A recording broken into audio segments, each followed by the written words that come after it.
Dans les rues, sur les réseaux sociaux, mais aussi devant la justice, la parole se libère.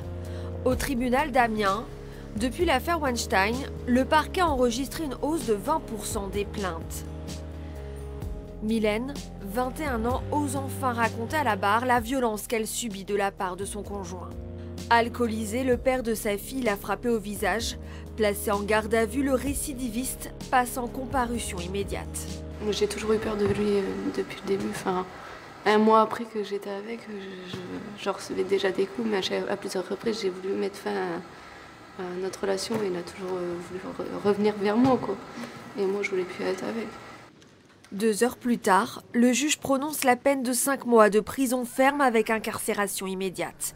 Le procureur de la République, lui, avait requis 1 an de détention. L'homme a juste le temps d'embrasser son enfant.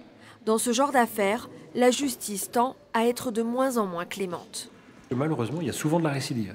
Il y a que des gens déjà condamnés qui recommencent de nouveaux faits. Et à ce moment-là, effectivement, on est entre guillemets sans pitié. C'est-à-dire qu'on tient à ce que la personne sache que pour ces faits, elle peut aller en prison. Et très souvent, elle y va. Vous avez vu des affaires où les gens sont partis ce soir en prison.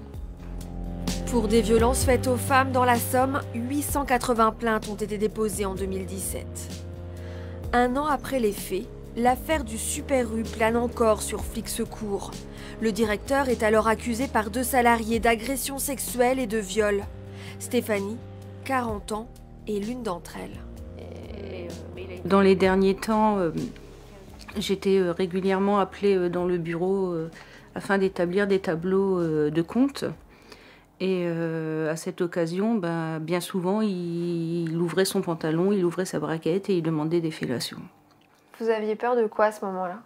De perdre mon travail. C'est pour ça que pendant des années, j'ai rien dit et j'ai passé outre. La caissière subit cette violence psychologique et physique durant 2 ans avant de porter plainte. Ce n'est qu'à ce moment-là qu'elle trouve le courage d'en parler à son mari. Il y a toujours ce sentiment de culpabilité. C'est ce qui est dit dans ce genre d'histoire. Et pour autant, non, elles ne sont pas responsables de ce qui leur arrive. Et ma femme n'a pas été responsable de ce qui lui est arrivé. Surtout qu'il y avait quand même une certaine emprise de son employeur. Je m'aperçois aujourd'hui que j'aurais peut-être pu lui en parler avant et j'aurais été soutenue bien avant, en fait. Lorsqu'il y a cette emprise de la part de leur agresseur, les femmes ont l'impression que tout est de leur faute. Maître de la rue assure que la justice examine de mieux en mieux cet aspect psychologique. Une femme peut aujourd'hui être violée sans avoir été brutalisée de la manière telle qu'on le voyait autrefois. Simplement, elle devra participer à établir qu'elle a été dans une situation de sujétion, de contrainte, à laquelle elle n'a pas pu résister. Et quand je dis contrainte, bien sûr, c'est la contrainte morale.